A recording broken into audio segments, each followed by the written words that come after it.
திருகோணமலை கந்தலாய் அக்போபுரவில் தனியார் பஸ் வண்டி ராணுவத்தினரின் பார ஊர்தியுடன் நேருக்கு நேர் மோதுண்டதில் ஏற்பட்ட விபத்தில் ஒருவர் பலியானதுடன் 27 பேர் காயங்களுக்குள்ளாகியுள்ளனர். இவ்விபத்து அக்போபுர போலீஸ் பிரிவுக்குட்பட்ட 86வது மைல்கல் அருகில் இன்று காலை இடம்பெற்றுள்ளது. மாவனெல்லை உயன்வத்த பகுதியிலிருந்து 26 உள்ளூர் சுற்றுலா பயணிகளுடன் திருகோணமலை நோக்கி வந்த தனியார் பஸ் வண்டி ஒன்று திருகோணமலையிலிருந்து தென்பகுதியை நோக்கி சென்று கொண்டிருந்த ராணுவத்தினரின் பார ஊர்தியுடன் நேருக்கு நேர் மோதி விபத்து இடம்பெற்றதாக போலீசார் தெரிவிக்கின்றனர்.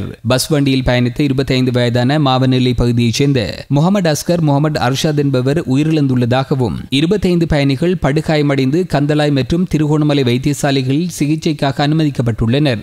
விபத்து இடம்பெற்ற இடத்தில் விபத்துக்குள்ளான பஸ் வண்டியுடன் சென்று கொண்டிருந்த கெப் வண்டி ஒன்று பஸ்ஸுடன் மோதியதால் அதில் பயணம் செய்த சிறுவன் ஒருவன் படுகாயமடைந்துள்ளார். அக்போபுர போலீசார் மேலதிக விசாரணைகளை மேற்கொண்டு வருகின்றனர். இதே நேரம் மட்டக்களப்பு வெல்லாவெளி போலீஸ் பிரிவுக்குட்பட்ட 37வது கிராமம் பகுதியில் யானை தாக்கி குடும்பஸ்தர் ஒருவர் உயிரிழந்தார். இன்று அதிகாலை 1 மணி அளவில் வீட்டுக்கு முன்பாக உள்ள முற்றத்தில் வைத்து காட்டு யானையின் தாக்குதலுக்கு இலக்காகி 31 வயதுடைய 3 பிள்ளைகளின் தந்தையான ராசதுரை சசிகரன் என்பவர் உயிரிழந்துள்ளார்.